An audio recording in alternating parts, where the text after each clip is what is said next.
warahmatullahi wabarakatuh.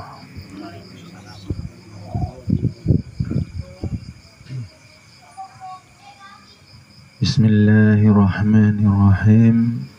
Alhamdulillahi rabbil alamin. Wassalatu wassalamu ala asrofil anbiya'i wal mursalin Sayyidina Muhammadin wa ala alihi wa ashabihi ajma'in. Asyhadu an la ilaha illallah wahdahu la syarikalah al-malikul haqqul mu'min. Wa asyhadu anna sayyidina wa nabiyana wa maulana Muhammadan abduhu wa rasuluh as-sadiqul wa'dil amin. Salawat dan salam selalu kita haturkan kepada junjungan baginda kita, Nabi yang kita cintai, Nabi Muhammad Sallallahu Alaihi Wasallam, beserta seluruh keluarganya, beserta seluruh sahabatnya, beserta seluruh pengikutnya, termasuk di dalam kita hingga yaumil kiamah. Alhamdulillah wal alhamdulillah, puji syukur kehadirat Allah Subhanahu wa Ta'ala.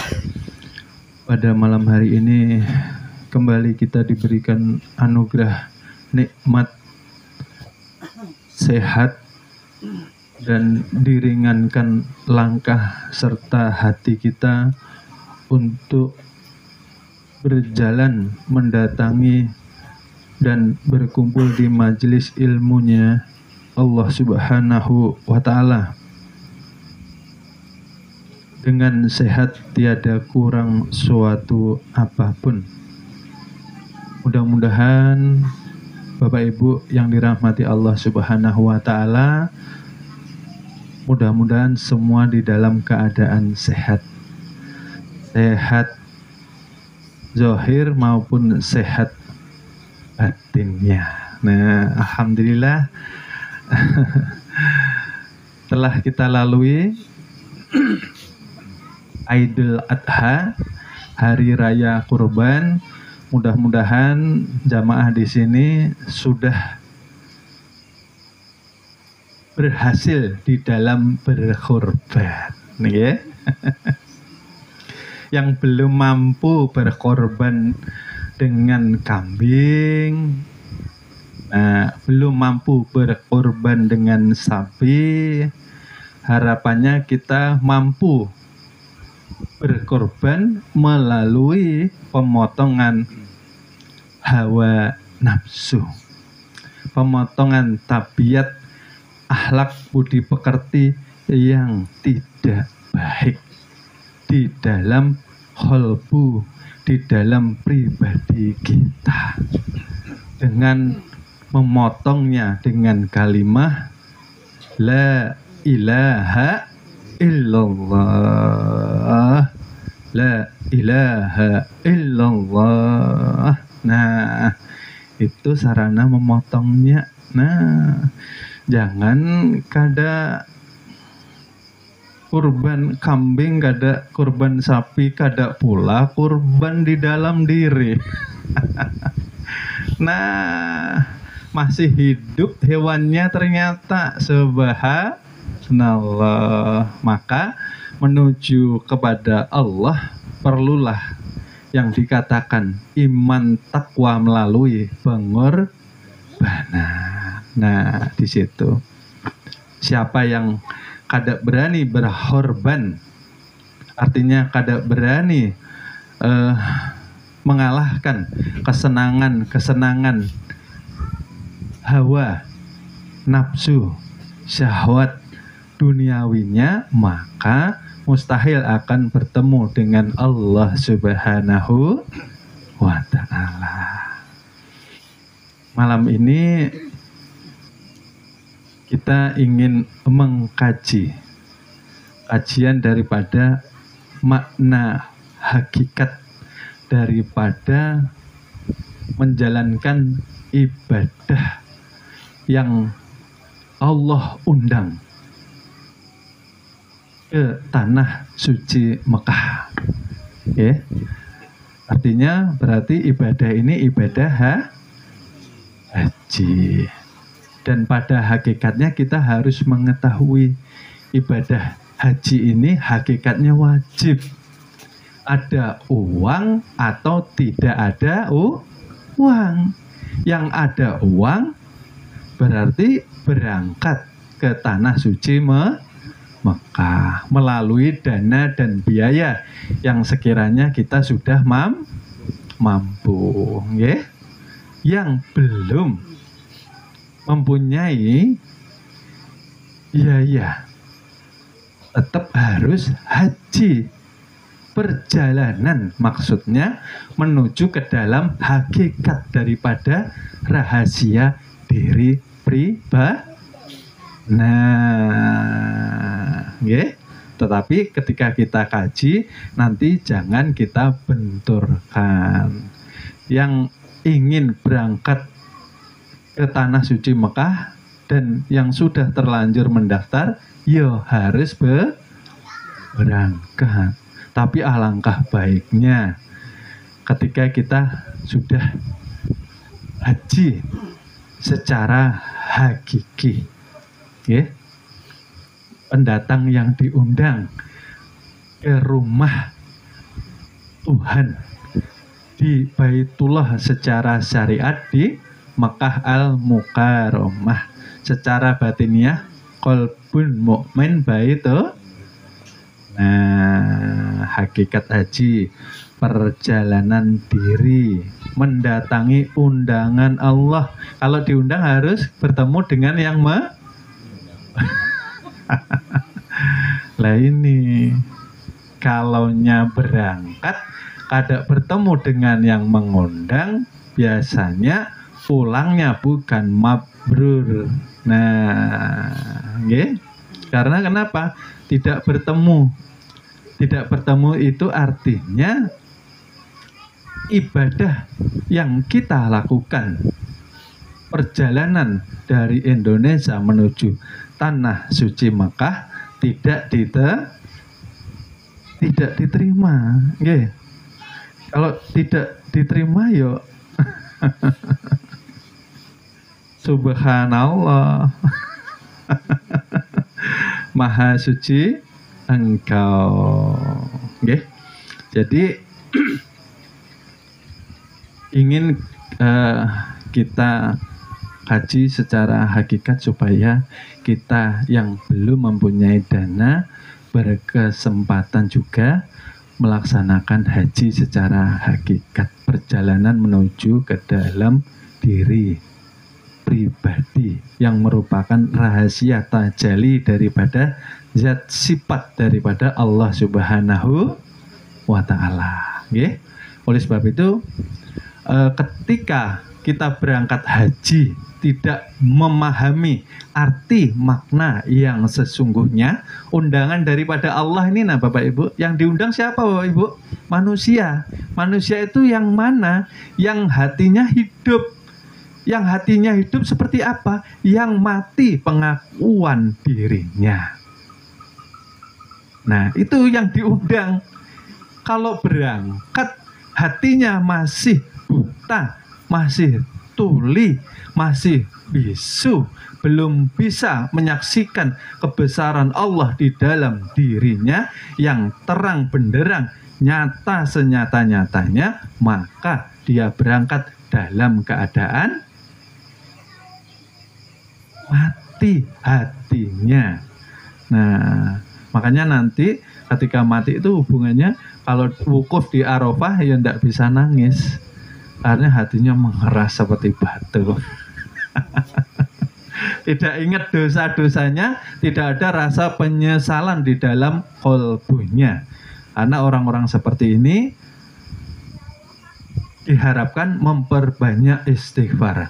La ilaha illallah Muhammad astaghfirullah. Ya Allah, ampunilah dosa mata saya. Ya Allah, ampunilah dosa telinga saya. Ya Allah, ampunilah dosa hidung saya. Duh, kok hidung berdosa?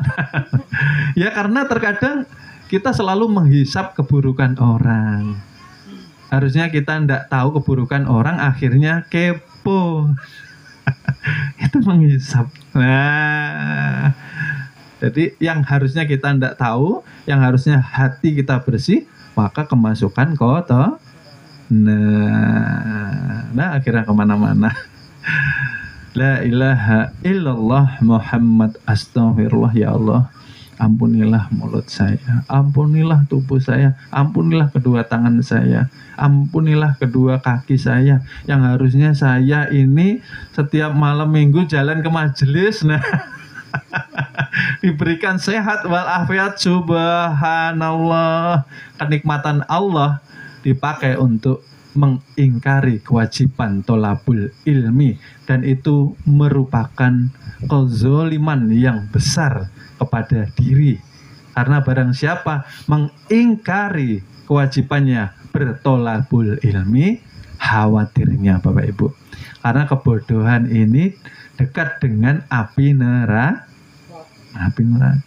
Orang yang bodoh akhirnya tidak tahu apa yang diperbuat ternyata syirik. Nah, ini yang berbahaya Bapak Ibu. Oleh sebab itu tidak mengherankan jika banyak orang yang hidupnya tidak berkah. Allah beri kenikmatan tapi tidak mau menunaikan kewajibannya, mintanya haknya terus. Setiap malam, ya Allah lancarkan rezeki saya, ya Allah lunaskan hutang-hutang saya, ya Allah. Nah, dan lain sebagainya. Sholatnya nanti ntar taubatnya kalau ingat, nanti kalau saya ulangi lagi tobat lagi. Nah, berarti belum siap yang namanya berkorban. Masih panjang angan menganggap besok masih ada nyawa atau hidup. Karena kebanyakan keselamatan kita itu gagal karena kita panjang angan. Ya, taubat tertunda dengan kata-kata nanti, ntar, besok, penundaan yang terus-menerus. Walaupun memang Allah ini Maha Pengasih, Maha Penyayang. Nah, seperti itu. Oleh sebab itu, maka di sini mari kita melakukan haji hakiki, walaupun belum bisa berangkat ke tanah suci Mekah. Ya kalau berangkat ke sana, pulangnya makin tambah gibahnya, makin tambah kebohongannya, makin tambah kejahilannya, makin tambah yang namanya sifat-sifat yang tidak baik, beramal ibadah jadi kholer. Nah, yang tadinya berangkat itu dosanya 1 kilo, pulangnya jadi 100 kilo.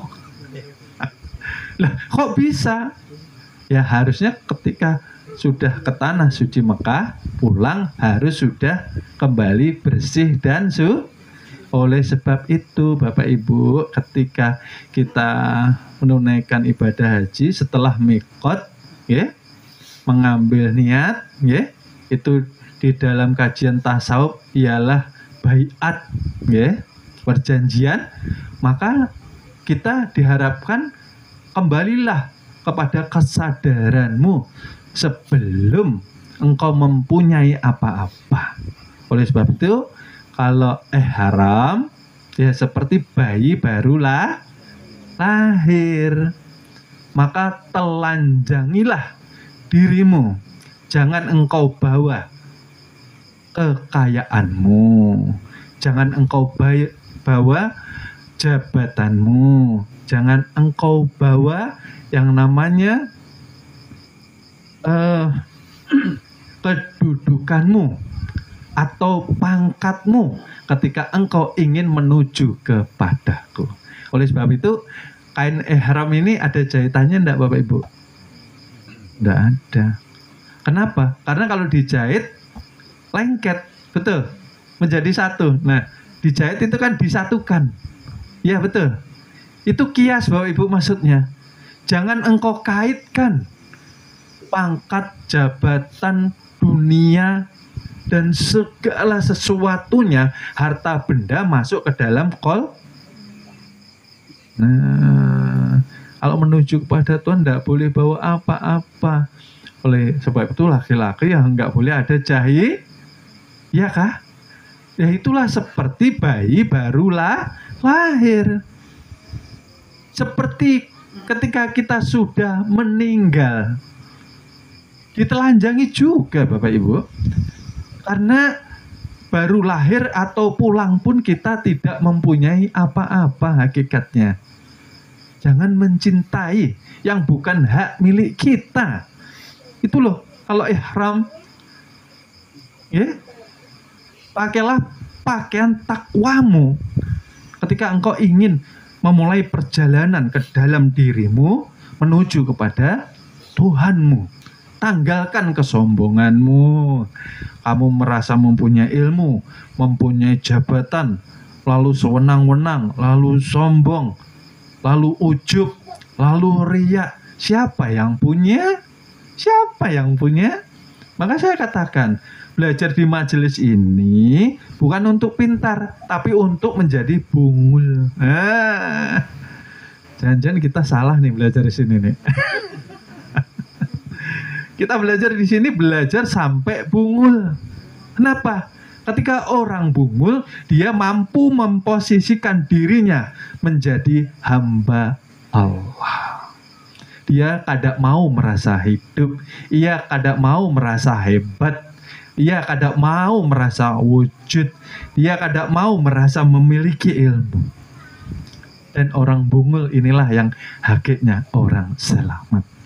Kembali kepada jati diri.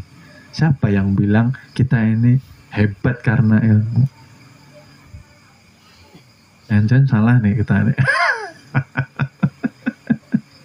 Disinilah Rasulullah mengajarkan ketika kita menapaki awaluddin ma'rifatullah. Di situ harapan Rasulullah, semakin kita memahami maka akan semakin menunduk keakuan dirinya. Karena semakin sadar, semakin hari ternyata semakin banyak ilmunya Allah Subhanahu. Nah, seperti itu nah Bapak Ibu. Percuma kalau pintar, berangkat ke Mekah Al-Mukarramah, pulang bunguli orang masih, pulang kada berkurang sifat tabiatnya yang kada baik. Nah, berarti kada mabrur, berarti tertolak ibadahnya di sisi Allah Subhanahu. Berarti hajinya jalan-jalan, hajinya sambil dagang, hajinya mengejar yang namanya pengakuan manusia. Karena hanya di Indonesia setelah pulang diberi gelar haji dan hajah. Hanya di Indonesia. Nah, itu yang memberi pun gelar awalnya kolonial Belanda. Nah, banyak yang kada paham. Supaya apa menandai ini nah, orang-orang yang sudah ke tanah suci Mekah, tandainya. Nah, supaya nanti itu bisa dipantau pergerakannya, kada mempelopori pemberontakan di mana-mana.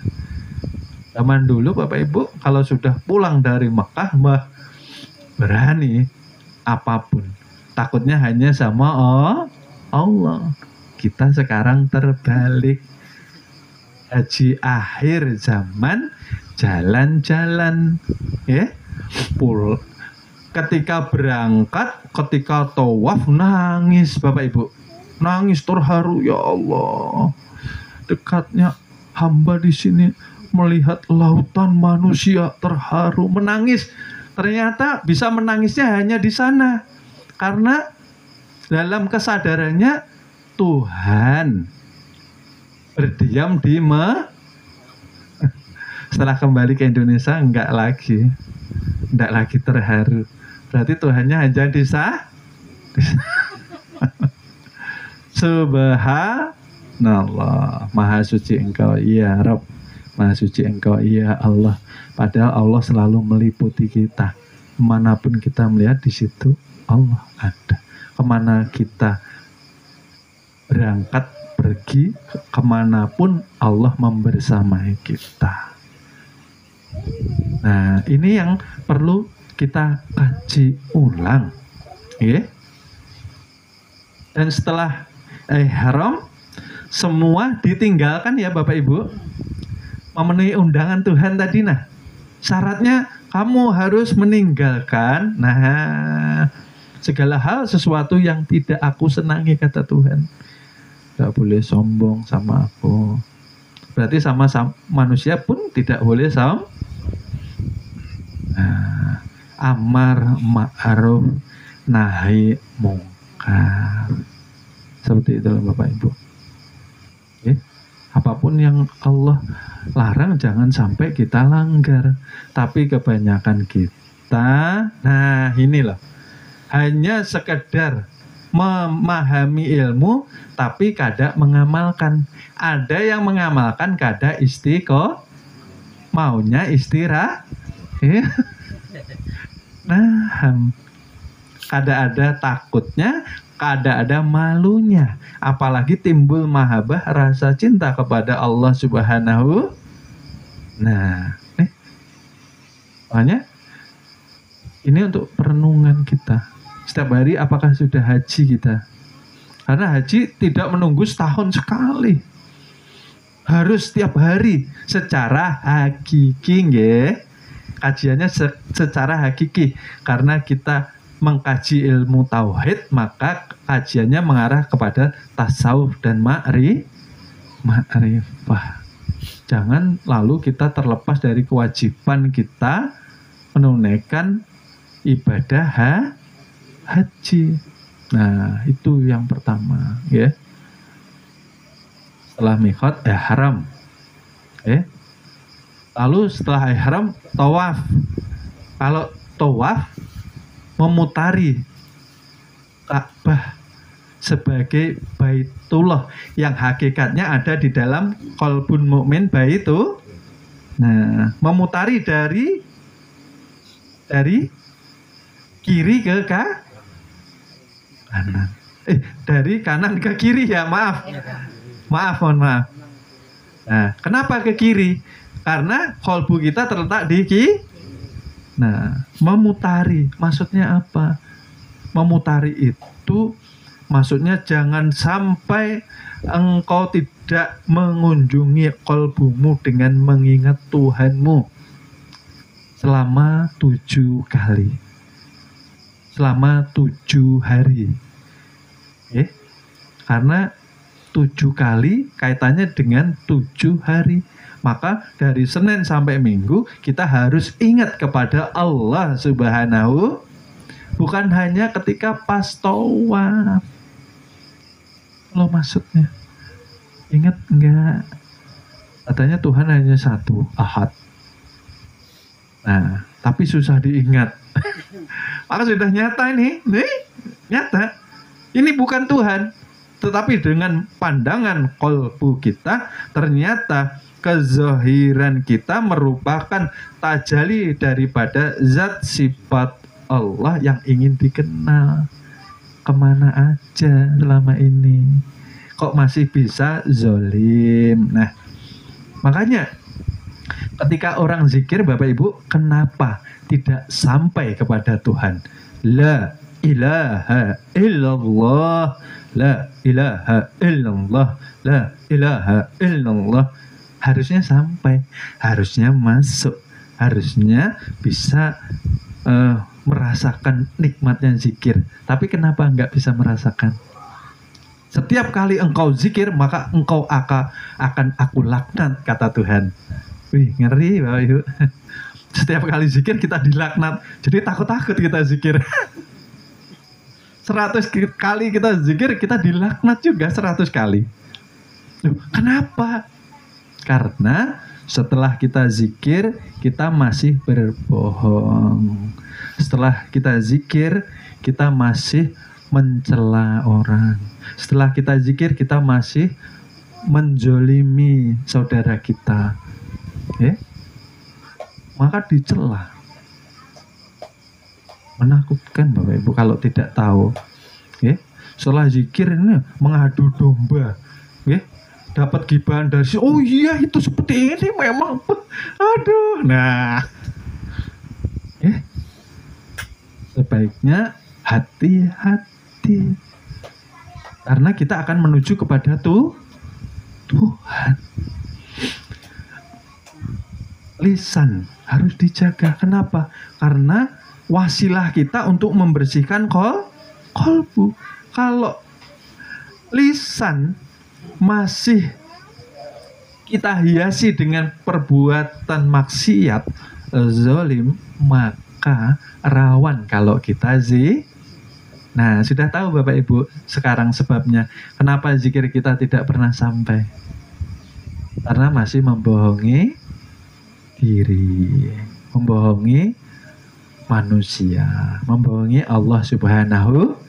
Karena di sini ajarannya jujur ada 3. Jujur kepada diri, jujur kepada manusia, jujur kepada Allah Subhanahu wa ta'ala. Kalau orang nggak benar-benar pengen berjalan kepada Allah, tersiksa Bapak Ibu. Menjalani sifatnya Rasulullah yang pertama ini, kalau pengen jadi orang siddiq, harus amanah. Paham nggak Bapak Ibu? Amanah artinya apa? Dititipi lisan haruslah berkata yang baik. Kelahi sama istrinya, sama suaminya, subhanallah, walhamdulillah, la ilaha illallah. Nah, itu senang saya. Oh ini yang keluar buaya, nah, keluar. Subhanallah. Nah, kalau yang pertama kan indah didengar. Kelahi tapi saut-sautannya indah. Zikir, subhanallah, alhamdulillah, la ilaha illallah. Nah, ya kah? Nggak jadi marah langsung. Oh iya. Nah, sayang amal ibadahnya. Ada apa-apa dirubah sedikit gayanya. Kayak itu. Subhanallah.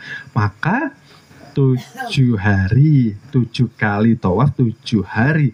Ketika kita pulang dari tanah suci Mekah harus selalu mengingat artinya Bapak Ibu. Artinya kita tidak boleh lepas daripada zikir. Zikir itu apa Bu? Mengingat. Tujuannya mengingat apa? Sadar.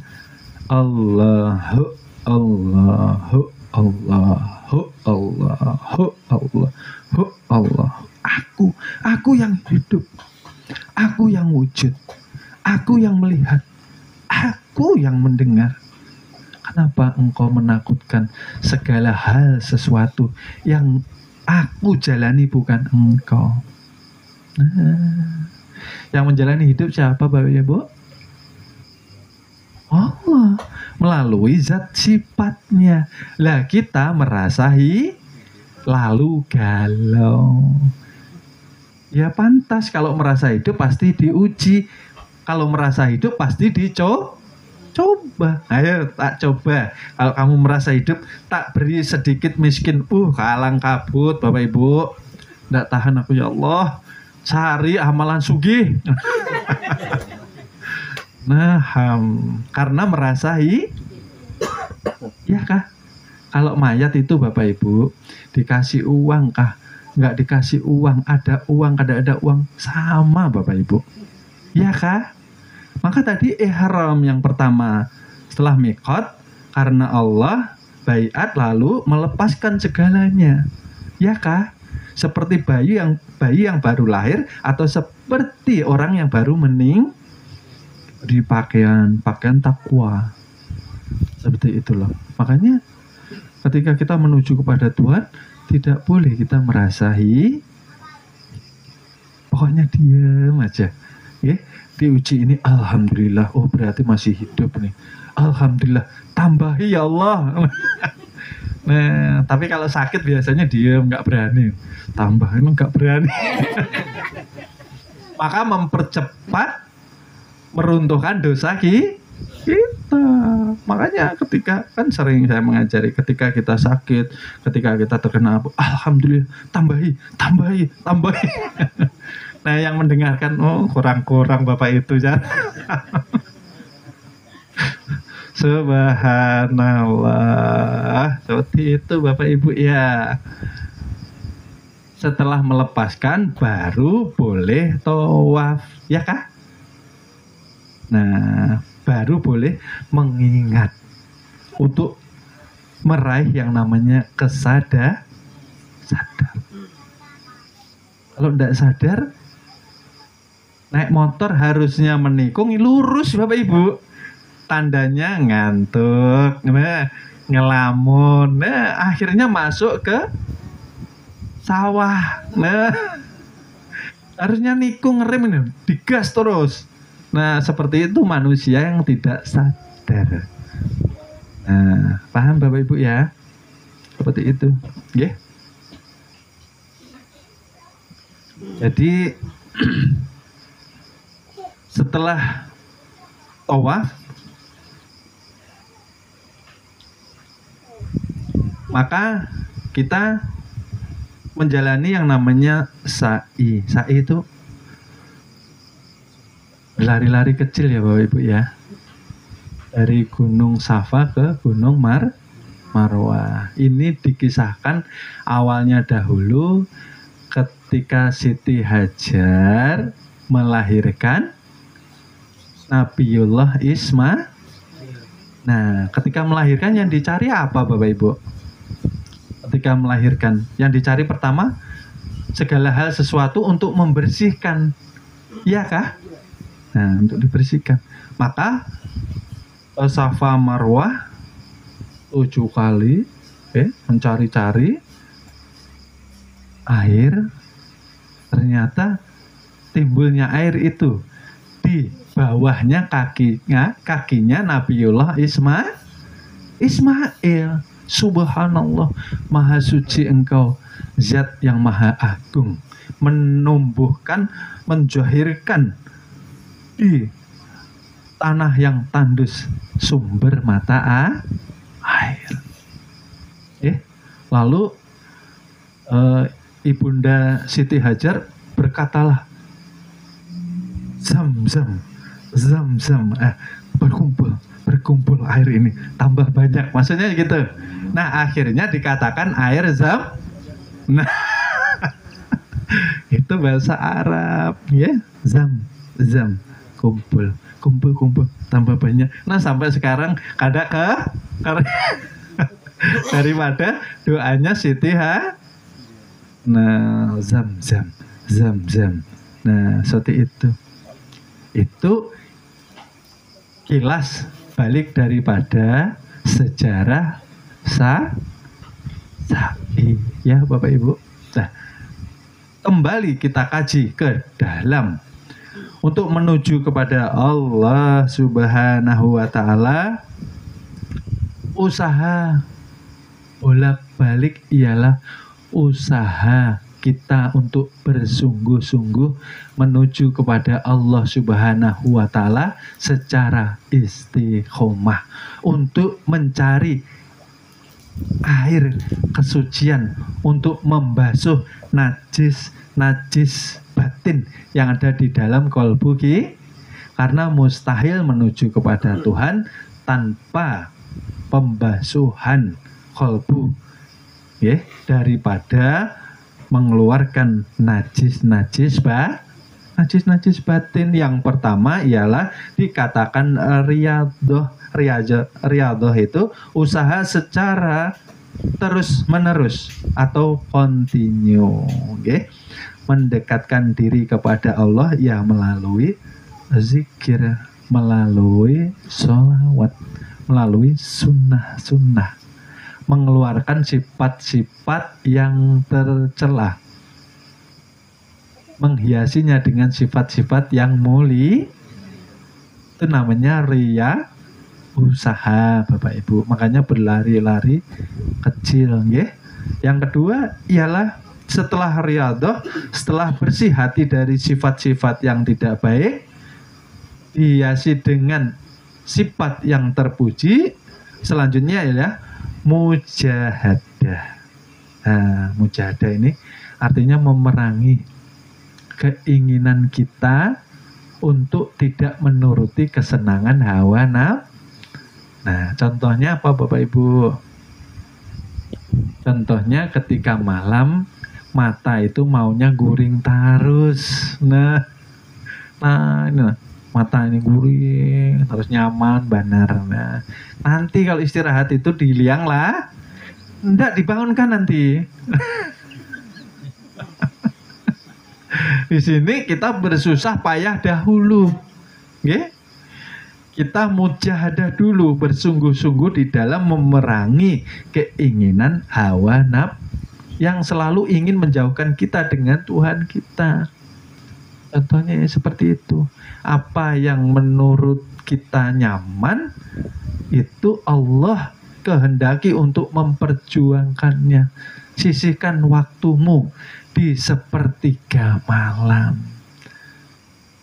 Ya, waktunya orang tuh banyak guring, yang harusnya kita guring juga, tidur juga, tapi dengan susah payah, dengan bersungguh-sungguh kita, karena mencari keridhaan daripada Allah Subhanahu wa Ta'ala, maka kita bangun Bapak Ibu.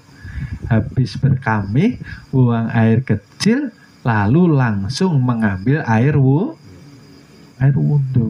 Nah, itu yang namanya mujahadah. Artinya kita mampu memimpin hawa nafsu kita untuk kita ajak taat kepada Allah Subhanahu wa Ta'ala. Karena yang taat itu kadang disukai Bapak Ibu. Nah, setiap hari ya, sepertiga malam. Seperti peperangan Bapak Ibu, gerilya, ya. Seminggu bangun, 2 minggu lepas. Nah, seperti itu. Harus kita intai-intai pokoknya. Harus pintar-pintar kita mencontoh cara para waliullah mengatur waktu mereka. Makanya sering saya katakan, ketika habis isya, ba'da isya, nggak ada yang penting, cepat tidur. HP buang aja, nggak penting. Nah, ini kok setiap hari mengikuti perkembangan politik di Indonesia. Nah, macam-macam yang dilihat, masak, memasak, dan sebagainya, sosial media. Nah, nggak habis Bapak itu. Waktu kita yang dihabiskan. Akhirnya kelelahan, kecapean. Yang harusnya kita menyediakan waktu untuk bermesraan kepada Allah, lepas. Sayang Bapak Ibu, ya? Harus kita memanajemen waktu, mengatur. Kita harus disiplin. Kalau tidak disiplin, tidak berhasil mengamalkan ilmu mengamalkan ilmu perguruan itu yang pertama harus mempunyai tekad yang kuat, harus disiplin, dan harus istiqomah. Jangan memperbanyak istirahatnya. Nah, tidak mempunyai keinginan yang kuat, tidak ada kedisiplinan, tidak mampu istiqomah. Nah, maunya masuk surga, maunya pulang dengan husnul khotimah. Alhamdulillah, saya juga mau. Subhanallah, ya. Jadi seperti itu Bapak Ibu. Kita sebagai tolabul ilmi mempunyai status. Nah, seperti ibaratnya di sekolah loh Bapak Ibu, ya. Kita itu punya absen. Bagaimana guru mau mengajar, memahamkan, sedangkan muridnya nggak pernah datang. Ya, absennya apa Bapak Ibu? Alpa. Ya, alpa. Ini kok alpa terus. Niat sekolah. Subhanallah. Maka keselamatan itu untuk diri kita. Nggih, makanya saya bilang tuh Bapak Ibu, nggih. Mohon maaf sedikit ini keluar daripada pembahasan haji tadi. Nggih. Dikatakan bahwa tolabul ilmi menuju kepada majelis itu rangkaian kejadian yang terus diulang. Iya kah Bapak Ibu? Tapi kenapa masalah pengulangan di dalam hal makan dan minum kita tidak bosan? Ya kah? Kerja, malah semangat setiap hari kerja dan kerja. Maunya sampai berpulang itu maunya kerja terus. Disuruh pensiun kayak mau. Subhanallah. Itu kerjaannya nafsu. Ya, seperti itu. Lah, kenapa yang pengulangan di luar daripada tolabul ilmi kita semangat, sedang mendatangi majelis timbul rasa malas. Macam-macam pokoknya. Yang gerimis lah, anak hangat sedikit lah. Nah, macam-macam pokoknya. Bensin tinggal seliter lah. Subhanallah. La ilaha illallah. Ini nobar di stadion berangkat pokoknya. Bensin tinggal separuh gitu. Berangkat pokoknya. Subhanallah. Mancing gin gerimis. Jangan kan gerimis, hujan tetap mancing pokoknya. La ilaha illallah. Artinya apa? Disinilah Allah memberikan keberkahan ilmu yang sangat mulia di dalam majelis. Karena Bapak Ibu pulang, nah semingguan diberi keberkahan, semingguan dijamin oleh Allah Subhanahu wa Ta'ala. Nah, kurang apa Bapak Ibu? Terus kemana berkahnya tadi hilang sebelum datangnya majelis berikutnya? Karena setelah pulang kita tidak menjaga keberkahannya. Mungkin kita lalai di dalam menunaikan kewajiban kepada Allah Subhanahu wa Ta'ala. Harusnya 5 waktu lah kita kurangi, kita tawar. Banyak betul 5 waktu ini. Lelah aku. Kurang-kurangilah. Ya. Nah. Kada apa-apa lah subuhnya lewat. Uyuh banar. Nah, di situ keberkahan mulai hilang. Nah, harusnya habis subuh ke zuhur menjaga kewajiban untuk zikir lepas Bapak Ibu. Ya, dari subuh ke zuhur nih yang dipikirkan macam-macam pokoknya segala hal dari dalam rumah tangga munculan semua pokoknya. Subhanallah. Ya. Allahu Allahu Allahu Allahu Allahu. Nanti nyaman Bapak Ibu. Yang sempit dilebarkan. Rezeki itu loh jalannya. Yang sulit dimudahkan. Yang harusnya celaka dilindungi Allah, dan itu hak, itu benar. Nggak usah kita minta. Allah itu maha melihat. Kalau kita minta-minta secara syariat memang diwajibkan kita berdoa. Karena secara syariat merasa masih Allah jauh daripada di langit sab 7 di aras. Nah, terus kita hidup tanpa liputan Allah kada hidup. Nah, kayak itu. Mereka syariat jangan dibenturkan kepada tauhid atau ma'rifat, tetaplah berdoa. Tetapi kita sudah paham tanpa doa pun ternyata bukankah adanya mata ini melihat dengan sifat basornya Allah? Sifat Allah kan sifat kita. Berarti yang melihat kita dulu atau Allah dulu? Allah dulu. Lah ini kok dompetku tinggal sekian, berasku kok tinggal sekian nih, kira-kira cukup atau enggak? Nah, sholatnya kalang kabut Bapak Ibu, kalang kabut. Nah, subhanallah, di situ dituntut kita berserah diri. Itulah, nggak usah takut, berserah diri, sholat nikmati. Maka Allah tidak akan membiarkan. Kan sering saya katakan Bapak Ibu, kalau kita membawa kekasih Allah Muhammad Rasulullah, ini Habibullah kalau Bapak Ibu, bukan kita mengaku menjadi Nabi Muhammad, ini Muhammad Rasulullah, Habibullah, yang kita bawa kemanapun ada, Allah memberikan keberkahan, keselamatan, kemudahan, limpahan karunia cinta dan kasih sayang. Di mana kurangnya? Kalau kesusahan, kekurangan, berarti kita yang kurang. Kurang mana? Kurang mendekat, kurang membersihkan diri, kurang yakin sama Allah. Maka Nabi Ibrahim ketika meminta bukti kepada Allah untuk menghidupkan orang yang mati, maka Allah menyuruh Ibrahim mencari 4 burung, lalu ditaruh ke 4 penjuru gua. Nah, baru yang mati bisa itu kan kias Bapak Ibu. Artinya 4 burung itu apa?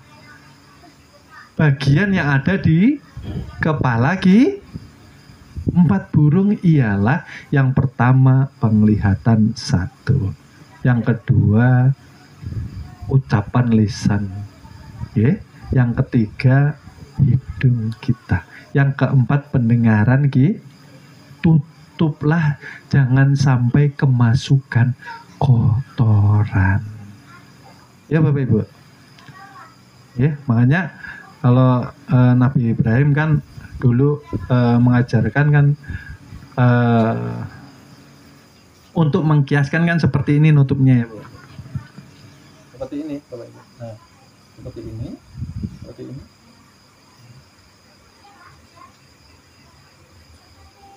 Artinya jangan sampai kemasukan kotoran.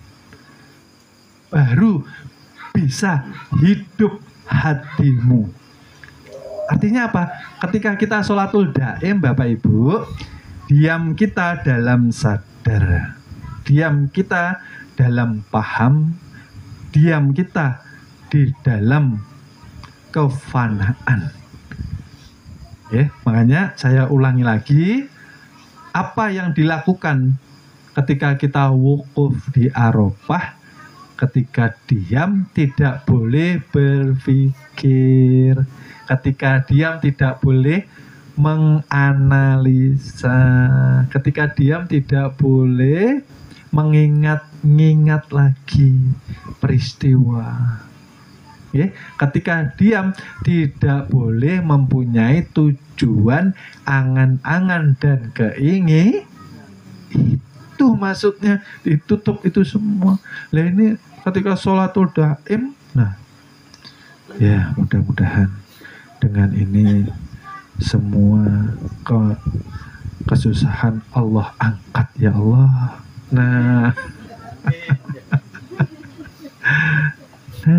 Tuhan Maha tidak bisa didekati ketika kita membawa satu keinginan.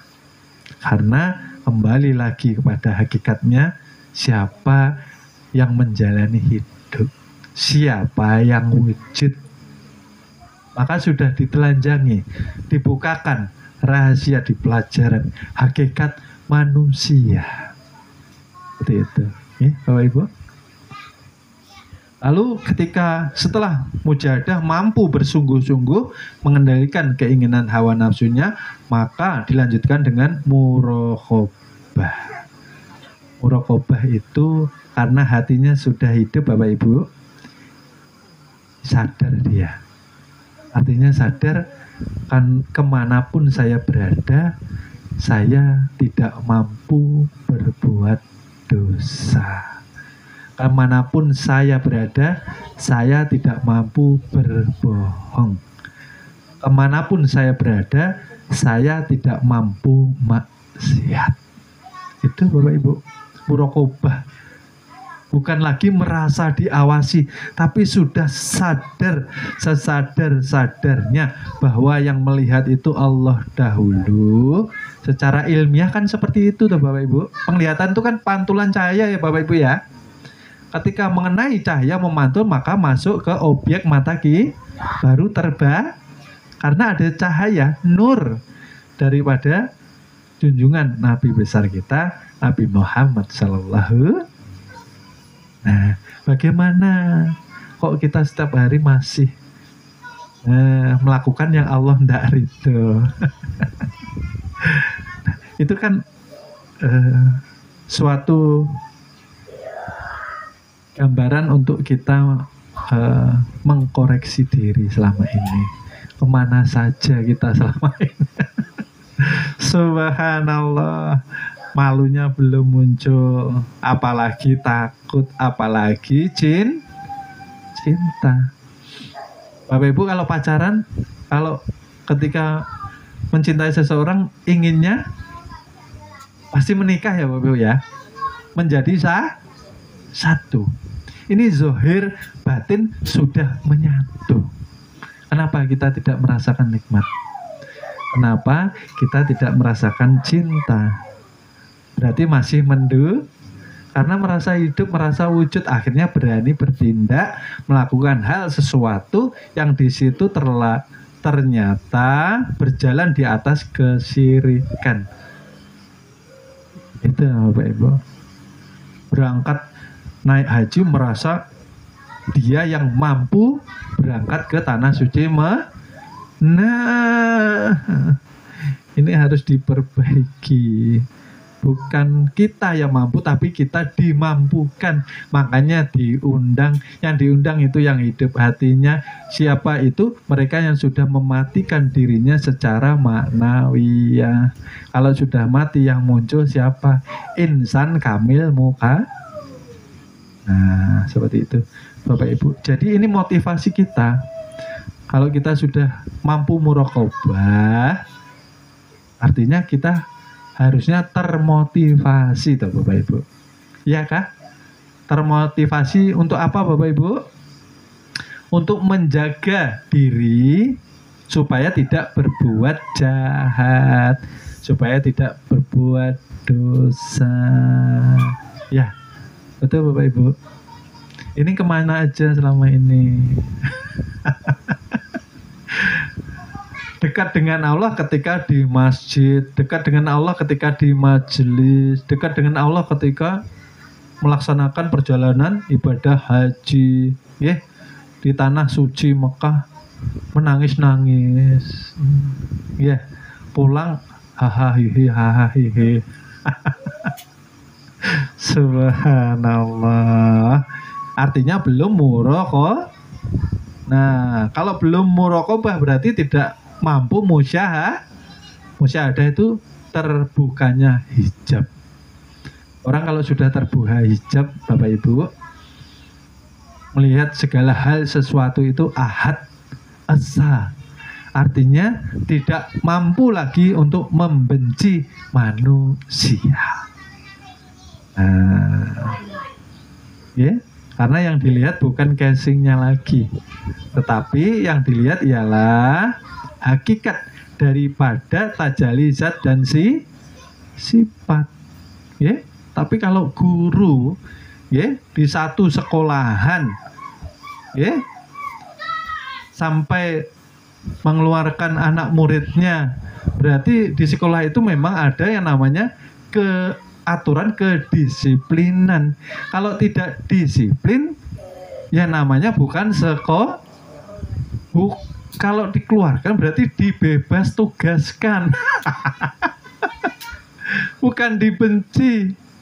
Karena tidak bisa dibina. Lalu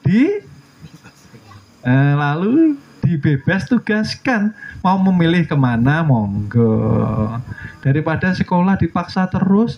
Masuk sekolah kelahi sama orang tuanya dulu. Mau berangkat sekolah kelahi dulu. Duduk di sekolah dengan terpaksa. Akhirnya ilmu tidak membawa Nah, daripada gurunya dosa, Nah, paham ya Bapak Ibu? Ya semuanya ya seperti itu. Ya, karena manusia ini tanpa kedisiplinan, apa bedanya kita dengan binatang? Kalau nggak mau diatur, Allah mengaturnya lewat Al-Quran dan sunnah Nabi kita. Seorang guru, seorang mursyid punya aturan yang harus ditaati supaya harapannya yang dibimbing sampai kepada Tuhan. Seperti itu, ya. Bukan membenci, tapi menyayangi, daripada buang-buang waktu di sini, di sekolah ini duduknya nggak tenang, nggak senang. Nah, carilah. Mungkin ada sekolah yang lebih superior atau lebih baik lah lagi, yang cocok mungkin, yang bisa belajarnya itu sambil santai gitu, Pak. Yang tanpa banyak aturan umpamanya, yang semaunya. Ujung-ujungnya gurunya tidak tanggung jawab. Subhanallah. Jadi kita harus membedakan ya Bapak Ibu, tentang disiplin dan tentang rasa kebencian seorang pembimbing, okay? Karena tidak ada yang namanya benci, itu tidak ada. Disiplin, kita kalau nggak disiplin Bapak Ibu, kerja aja Bapak Ibu kan dituntut disiplin. Bapak Ibu semaunya masuk kerja, bisa lah kerja terus, bisa diterima. Nah, itu loh kiasnya. Nah, kerja aja disiplin, di sekolah disiplin, di rumah aja juga disiplin. Maunya Bapak Ibu ini anak-anaknya bisa diatur semua, betul lah Bapak Ibu? Allah seperti itu, tujuannya untuk kebaikan. Nah, kita kalau nggak mau diatur, berarti kita sudah dikuasai hawa nafsu diatur kok merasa tertekan. Nah, berarti tanda tanya, apakah sudah lepas semua ikatan kesombongan ego diri kita. Karena yang susah menerima nasihat ialah mereka yang hatinya sudah mengeras. Seperti itu ya Bapak Ibu. Nah, menyaksikan karena sudah hidup hatinya, maka mampu merasakan hadirnya Allah Subhanahu wa ta'ala. Bapak Ibu, ini sa'i Bapak Ibu. Orang kalau sudah melakukan seluruh usaha tadi sampai mukasafah, melihat ini orangnya, kemanapun dibawa Bapak Ibu, membaca Bismillahirrahmanirrahim. Ini orangnya, Bapak Ibu, Maha Pengasih, maka menapaki bumi manapun menjadi satu keberkahan. Beda. Kalau yang menapaki bumi ini insan kamil, mukamil, Muhammad Rasulullah Habibullah, maka bumi akan memberikan ketaatannya. Tapi barang siapa yang menapaki ini haywan, syaiton, maka bumi akan menyumpahinya. Tunggu kamu ya. Kamu di atas sombongnya, naudzubillah. Belum tahu surga sudah berani melebihi ijajil. Ijajil itu loh, sholatnya toat. Yang nggak mau toat sama Nabi Adam, sholatnya tekun. Lah kita, lu duhurnya kok kelelahan. Asarnya waktunya sempit banget. Barang siapa meninggalkan sholat dengan sengaja dan tidak merasa berdosa, tidak merasa menyesal, berarti perbuatannya melebihi dari perbuatan malaikat ijojil, atau yang dilaknat kemudian dikatakan menjadi iblis. Wah, berarti kalau saya tidak sholat berarti melebihi mbah-mbahnya iblis ya. Subhanallah. Ya Allah ya Rabbi. Karena sampai detik ini pun ijazil masih taat kepada Allah Bapak Ibu. Paling taat itu malaikat yang paling taat kepada Allah Subhanahu wa taala. Makanya nggak mau menduakan, saking cintanya kepada Allah. Aku nggak mau menyembah selain Engkau ya Allah. Karena masih terhijab ilmunya, tidak mampu melihat hakikat tajalli daripada apa yang ada di diri Adam, maka lah disitulah diturunkan ke dunia. Okay. Nah kita yang sudah diajarkan seluruh rahasia masih tidak mau, menyentuhkan dahi ke tanah, berarti dikatakan kita masih berani menentang Tuhan, masih merasa ada diri, dikatakan sombong. Bagaimana hidup kita ceritanya?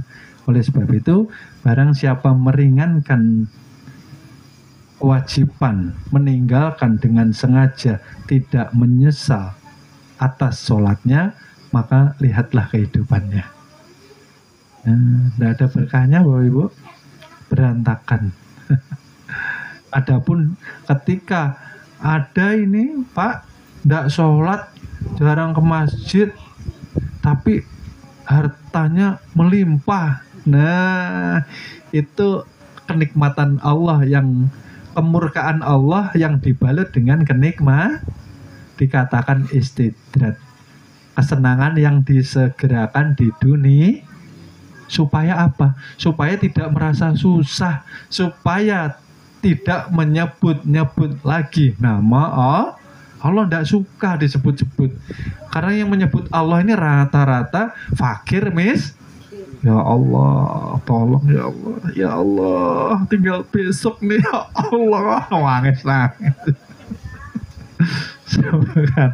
Tapi ya itu tadi, hakikat manusia sebetulnya semuanya fakir, yang kaya Allah. Karena ya itu tadi, kembali kepada kajian.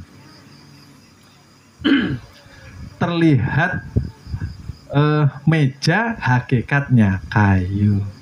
Terlihat pohon mangga, nyatanya biji kelihatan baju, ternyata kapas. Ya kah? Lalu di mana letak memilikinya kita? Makanya jangan terlalu sama dunia. Dunia jangan dimasukkan ke hati. Coba tangan aja. Kalau ke hati, tidak mau rugi, tidak mau kehilangan, karena merasa memilih. Hati-hati, hisapnya 1 rupiah pun ditanya. Nah, itu baut motormu dari mana? Subhanallah, karena merasa memilih. Nah, Bapak Ibu, makanya banyakin toh, tiap hari sembelih itu nafsunya. La ilaha illallah, la ilaha illallah. Seperti itu, Setelah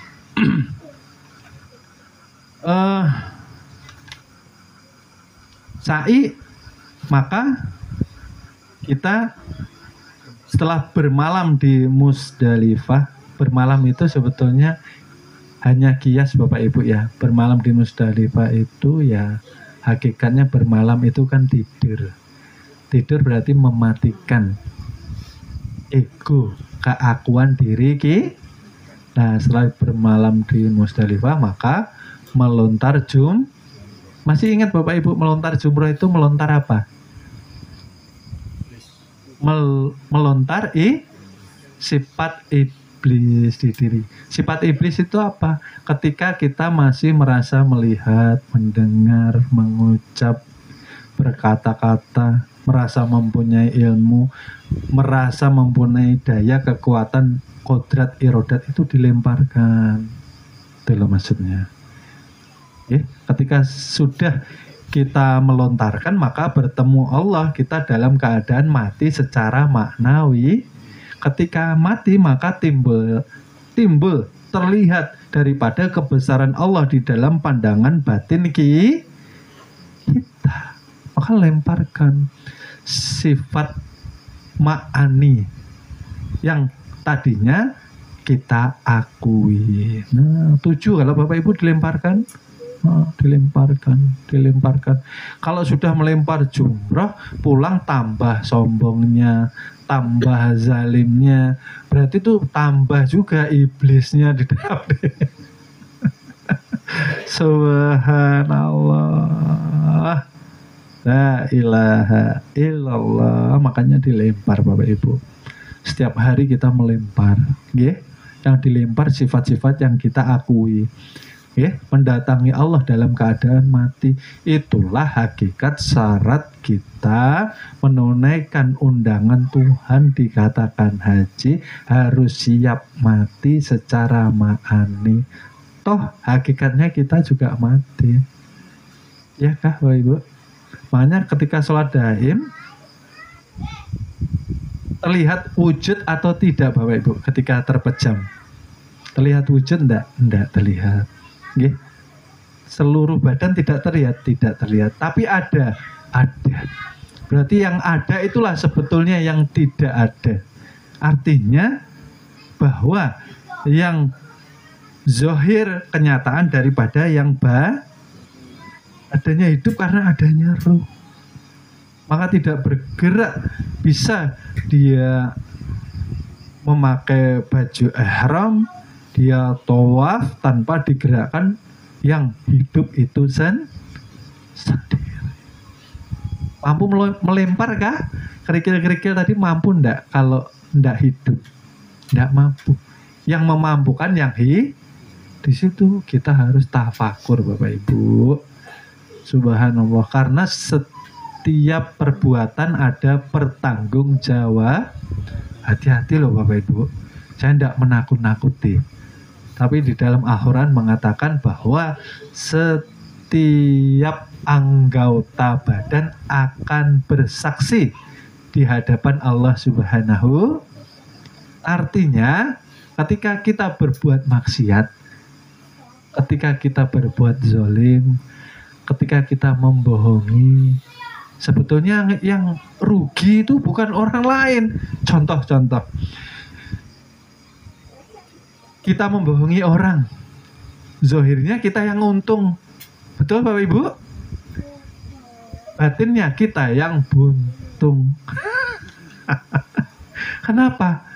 Menjadi pertanggungjawaban kita di akhir. Nah, makanya setelah ini hati-hati Bapak Ibu, nggih. Sudah berapa tahun loh Pak saya ini ngaji kok nggak sampai loh saya ini. Susah betul zikir ini. La ilaha illallah. Hidup kok rasanya tambah ruwet ya Pak ya. Aktornya sudah kelihatan Bapak Ibu. Hari ini zikir, besok lisannya berbuat nah, tambah rusak hidup kita.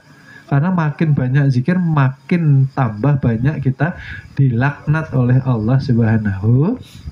Makanya kan perlunya jujur kepada diri loh Bapak Ibu. Oke?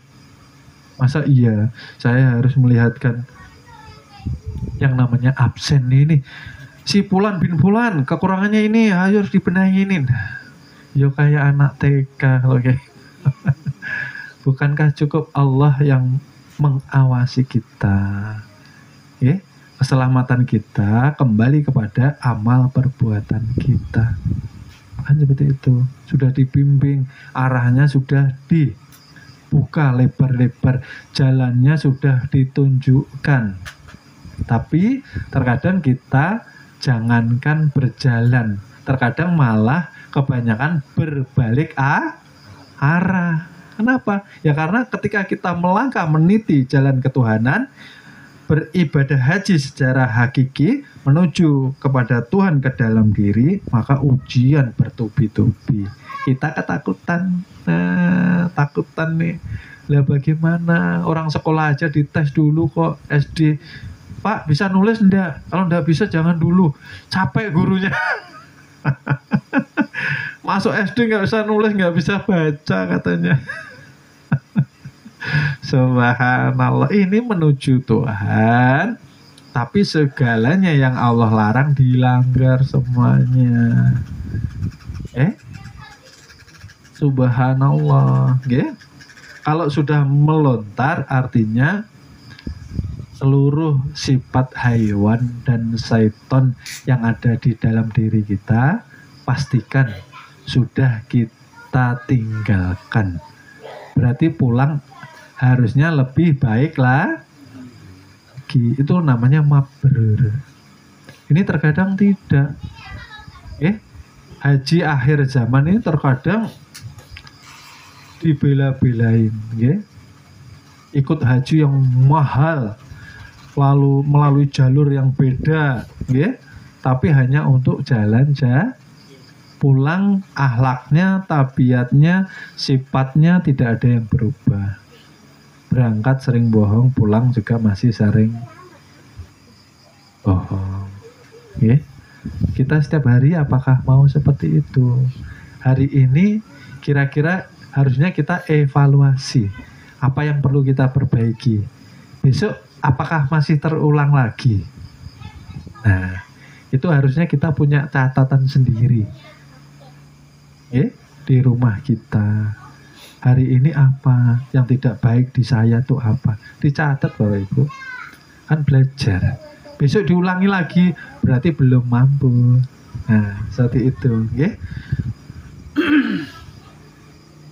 Nah, setelah semua dilontarkan, barulah kita sampai kepada wukuf. Puncaknya haji ialah Arafah. Ya kan Bapak Ibu? Yang sudah haji-haji ini nah. Karena kebanyakan jamaah-jamaah kita ini semuanya sudah haji semua ini, haji sudah hajah, kalau saya kan ya belum juga. Subhanallah, Kalau di Arafah dikatakan puncaknya haji, kenapa Bapak Ibu? Karena ketika di puncaknya itu kita sudah bertemu, kita sudah mengenal, kita sudah menyerahkan diri seutuhnya, sudah tubadil, sudah terganti, kita tercengang, kita terheran-heran. Ternyata selama ini kebesaran, keelokan, keagungan yang Allah tunjukkan baru terlihat sekarang. Makanya Arafah itu diibaratkan ya seperti padang mahsyar Bapak Ibu. Nanti seluruh manusia dari Nabi Adam sampai akhir zaman berkumpulnya kan di padang mahsyar. Ya diibaratkan berkumpul di padang Arafah di situ. Kalau di Arafah tidak bisa menangis, yang di awal tadi saya katakan, berarti hatinya masih keras, hatinya masih beku, belum lembut, belum namanya timbul penyesalan, belum timbul yang namanya pertaubatan. Nanti tidak ada niat ketika berpulang merubah segalanya, berarti belum bertemu.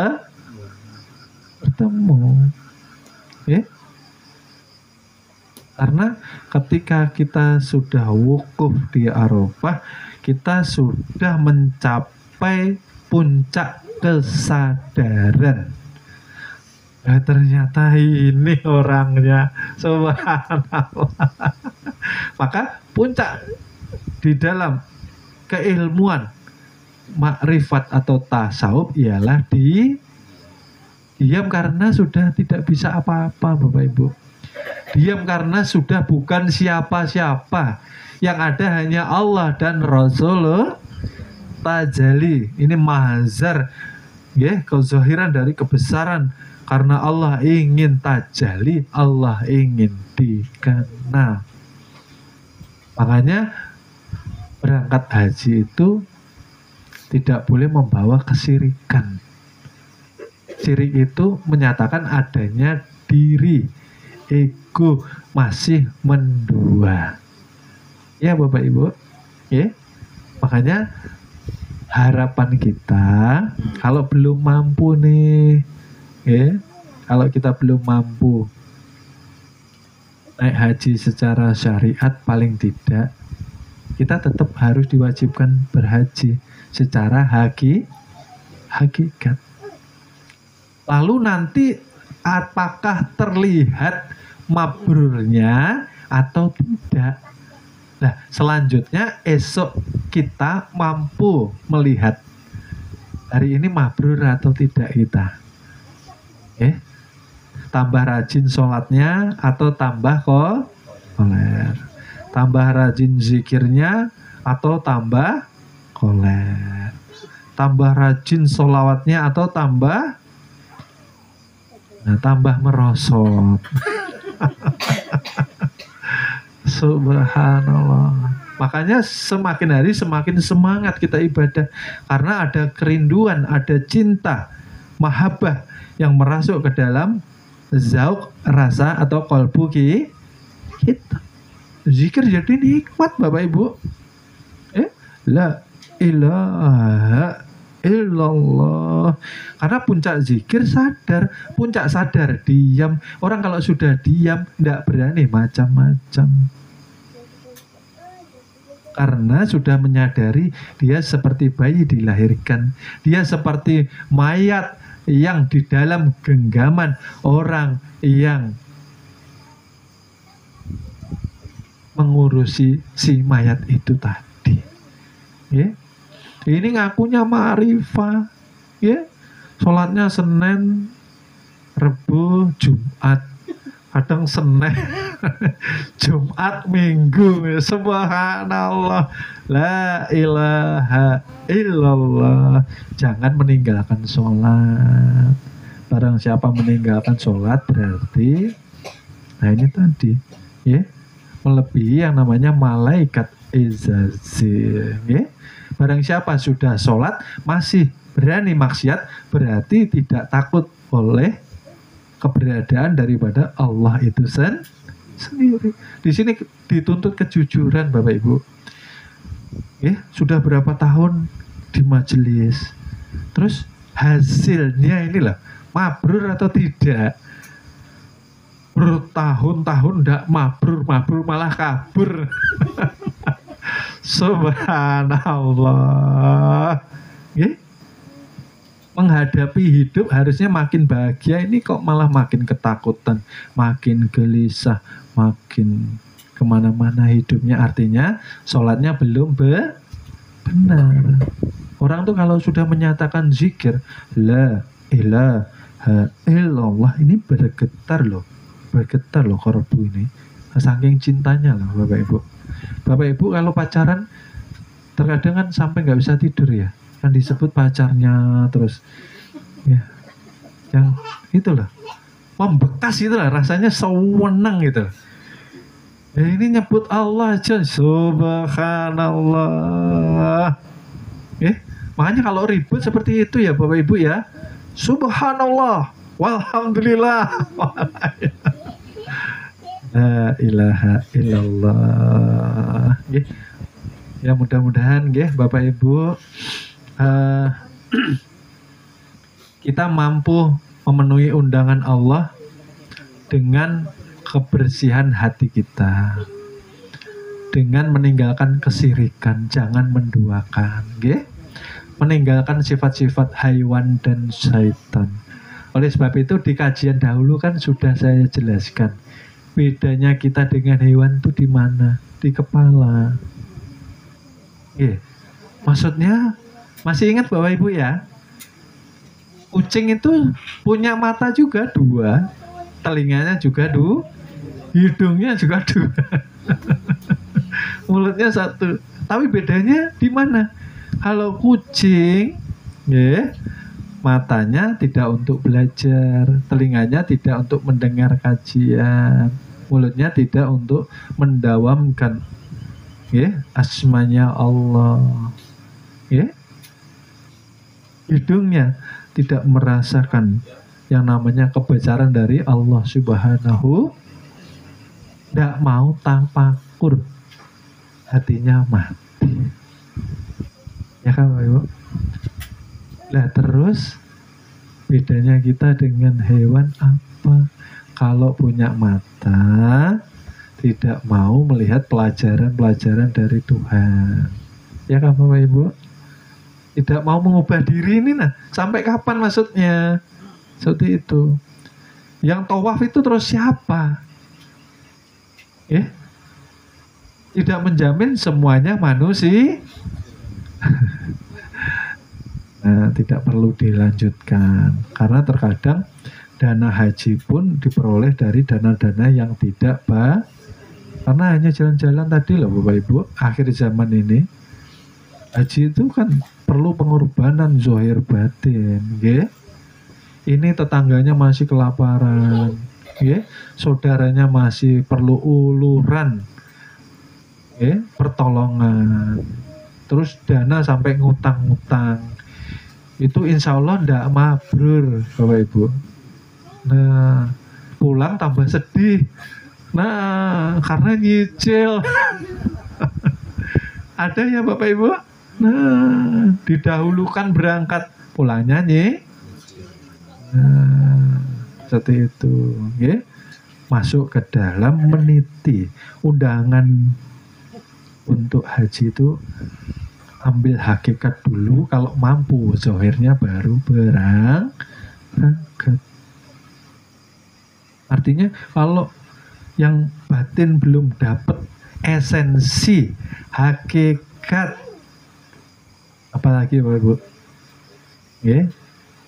kenyataan daripada undangan Allah kepada manusia yang hidup kalbunya, yang mati secara maknawiyah, mendatangi Tuhan dengan meninggalkan seluruh sifat-sifat yang tidak baik. Nah, makanya mohon maaf, tadi setelah jumroh itu ada yang namanya tahallul. Mohon maaf ketinggalan tadi, potong rambut itu kan memotong mahkota kita. Orang kalau merasa sombong, merasa hebat, potong aja rambutnya. Rambut itu kan tertinggi, dikatakan mahkota. Makanya disuruh menggunduli. Ya? Makanya kalau orang paham senang gundul Bapak Ibu. Nah, kenapa? Ya karena yaitu isyarat bahwa kita sudah meninggalkan kesombongan kita, ego kita. Ya? Kita yang merasa hebat, kita yang merasa segala. Nah, seperti itu. Mohon maaf tadi ketinggalan. Ada kegilapan saya, mohon maaf. Jadi seperti itu Bapak Ibu. Haji hakiki dulu masuk ke dalam undangan Allah untuk kembali ke jati diri. Matikan dirimu, jangan membawa yang kotor-kotor. Kan seperti itu toh Bapak Ibu. Setiap hari sudah kembali atau belum? Kalau sudah kembali, makanya sholat subuh. Subuh itu awalan, seperti bayi baru lahir. Maksudnya kan seperti itu. Makanya subuh itu ketika akan terbit matahari, seperti perjalanan manusia ketika baru dilahirkan. Besok itu kayak apa lagi? Mulainya yang jahat atau yang baik? Itulah, habis subuh. Ya habis subuh maksiat. Nanti Isya itu perjalanan manusia ketika mau berpulang. Sudah tua. Maksudnya kan gitu toh. Isya itu. Kalau duhur itu ketika isyaratnya kita masih tegap kuat, kita dewasa. Bisa berpikir atau enggak. Kalau tidak bisa berpikir dengan baik, maka akan rugi di masa muda kita menumpuk dosa. Kan gitu loh maksudnya Bapak Ibu. Kalau sudah tahu Isya ini waktu hakikat daripada orang yang sudah tua sekali, ketika dia sudah siap dijemput kepada Allah, maka harusnya dia melakukan ibadah yang terbaik. Jangan-jangan besok tidak hidup lagi. Alhamdulillah. Wong nyaman di sana kok. Loh kok kita ini takut ya pulang ya. Katanya kampung halaman, ya. Setiap tahun ngumpulin uang. Ya. Nah, subhanallah. Ya, pesawat 2 juta dibeli juga.